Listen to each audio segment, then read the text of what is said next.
مساكم الله بالخير. كيف انتم يا رجال؟ واتمنى لكم كل صحة وسلامة. الان الجو مطر، وانا ما قد نزلت تصوير فيديو وانشر فيديو او كذا يعني عبر الفيس ولا عبر اي شيء، لا غير الشيلات. لكن انا اطالب من كل يمني ان يصوتوا لعمار العزكي.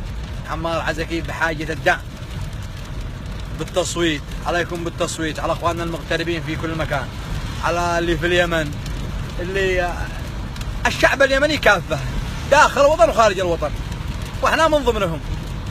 تصويت لعمار العزكي. عمار العزكي اصبح في المرحلة النهائية، والله انه ما قصر، واحنا علينا بالدعم والتصويت. الرجال ما قصر بيض الله وجهه، ما باقي الا تصويتنا في هذه المرحلة النهائية. ارس يا ابو ترس، عززوا للرجال، عززوا الرجال، طالبكم طلابه. وتحياتي لكم، انا عاند شعب فزعات، شعب الاخوه، وتقال عليكم المصطفى، ما قالش عليكم ابو حنظله. تحياتي لكم.